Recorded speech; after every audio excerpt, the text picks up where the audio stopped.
हरिओम, नमस्कार, जय श्री कृष्ण। आप सब कुशल मंगल हो गए, ऐसी मेरी कामना। जैसे मैंने संकल्प के विषय में 2 या 3 शायद वीडियो बनाए थे और करीब 1.5 साल पहले संपूर्ण विस्तार से संकल्प मैंने आपको एक बताया था कि कैसे कैसे संकल्प बनाया जाता है या संकल्प किया जाता है। और जिन लोगों ने वो वीडियो देखा है उन्हें तो पता ही है कि संकल्प क्या होता है, लेकिन ज़्यादातर जो नए होते हैं चैनल पर, जिन्होंने सब्सक्राइब नहीं की है और यूट्यूब में वैसे ही सर्च करके वीडियो देखते हैं, वो काफ़ी बार पूछते हैं कि ये संकल्प क्या होता है, कैसे लिया जाता है, क्यों लेना चाहिए, या अगर हम संकल्प ना लें तो क्या फल नहीं मिलेगा।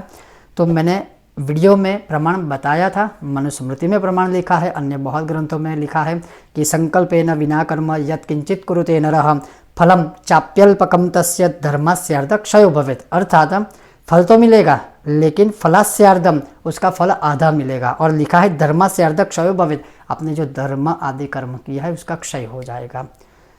और संकल्प का मतलब है कि जो आप बड़ा कर्म किसी विद्वान ब्राह्मणों से करवाते हो तो वही संकल्प करेंगे। जब आप अनुष्ठान आदि करते हो तो हाँ, संकल्प की आवश्यकता है, संकल्प तो करना ही चाहिए। तो वैसे ही आज मैं आपको जो संकल्प बताने वाला हूँ वो है लक्ष्मी यज्ञ। अगर आप घर में लक्ष्मी यज्ञ स्वयं करते हो या आपके वहाँ अगर विद्वान ब्राह्मण आते हैं तो वो भी यही संकल्प करते होंगे या करना चाहिए।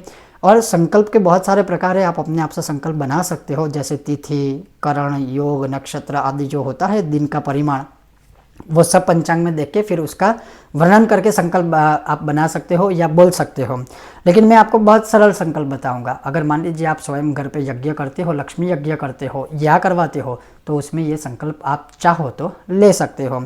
और संकल्प के लिए सर्वप्रथम आपको अपने राइट हैंड में जल ग्रहण करना है, अपने दाएं हाथ में आपको जल ग्रहण करना है और बोलना है ओम देश कालो संकीर्त्य मम सकुटुंबस्य सपरिवारस्य नित्य कल्याण प्राप्ति अर्थम कायिक वाचिक मानसिक सांसर्गिक चतुर्विध पाप क्षय पूर्वकम सर्वविध संकट निवृत्ति पूर्वकम दीर्घ आयुर आरोग्य प्राप्ति पूर्वकम अलक्ष्मी विनाश पूर्वक मनोभिलषित विपुल लक्ष्मी प्राप्ति अर्थम सर्वदा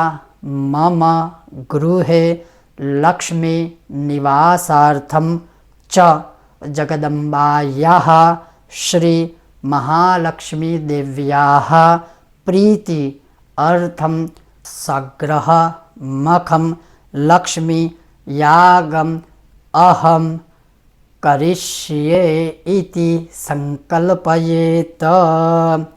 तो यह संकल्प है और यह संकल्प के बिना कभी कोई कर्म सिद्ध नहीं होता है।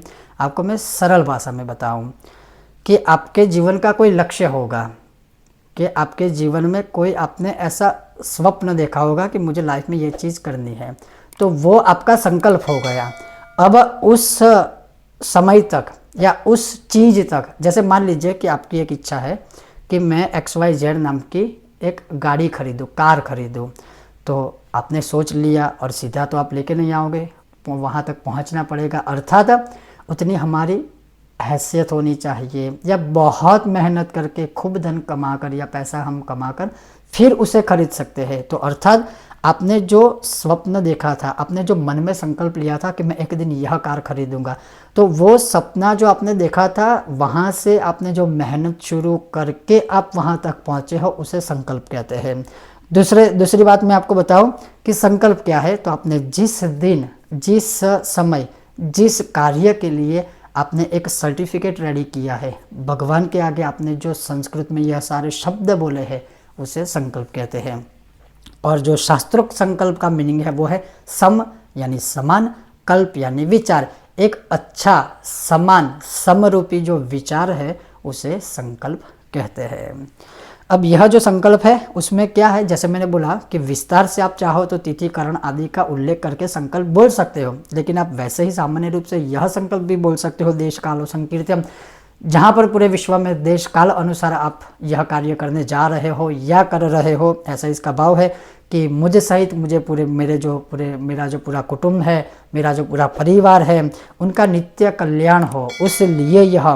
फिर कायिक यानी शरीर से अगर मुझसे कोई पाप हो रहा है या होता है, वाचिक वाणी से अगर आप कोई बुरे शब्द का प्रयोग करते हो किसी के भी लिए या भगवान के लिए या अध्यात्म के लिए या किसी भी प्रकार से, तो वाचिक वाणी से जो पाप होते हैं वो मन से, कई बार ऐसा होता है कुछ ऐसी चीज़ें हम देखते हैं तो मन से उसके लिए हम बुरे ख्याल रखते हैं या मन से उसके लिए हम बुरा सोचते हैं, तो वो मानसिक पाप कहलाता है।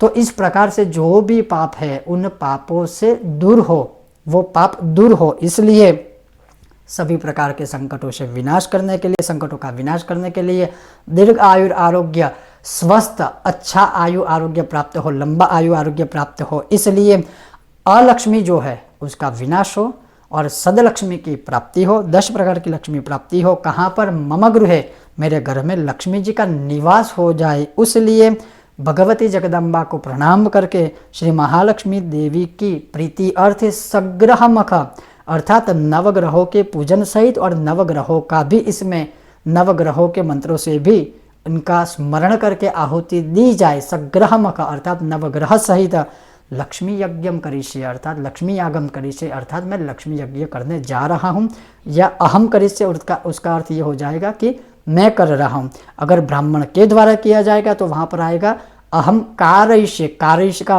अर्थ है कि ब्राह्मण आपसे करवा रहे हैं, करिष्ये का मतलब है आप स्वयं कर रहे हैं, तो आप स्वयं कर रहे हो तो अंत में आएगा लक्ष्मी यागम अहम करिष्ये, ब्राह्मण के द्वारा करवाया जाता है तो वहाँ पर आएगा लक्ष्मी यागम कारयिष्ये। यह बोलकर यह जो जल है, आपने जो हाथ में जल पकड़ा था वो किसी पात्र में रख दीजिए और उसके पश्चात वो जो जल है किसी भी पेड़ या पौधे में पवित्र जगह पर आप विसर्जित कर सकते हो।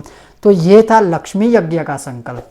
आपको यह विषय वीडियो पसंद आया हो तो वीडियो को लाइक करें, ज़्यादा से ज़्यादा शेयर करें और हमारे चैनल को सब्सक्राइब अवश्य कीजिएगा। और नई परंपरा शुरू करने की कोशिश कर रहा हूँ। इस वीडियो का अंत करूँ उससे पहले आप सबसे मेरा एक सवाल है कि शादी से पूर्व ग्रह शांति की जाती है तो वो क्यों करनी चाहिए? अगर आपको उसका उत्तर पता है तो इसी वीडियो के नीचे कमेंट के माध्यम से आप हमें उसका उत्तर बता सकते हो। आप सबका बहुत बहुत धन्यवाद। जय श्री कृष्ण।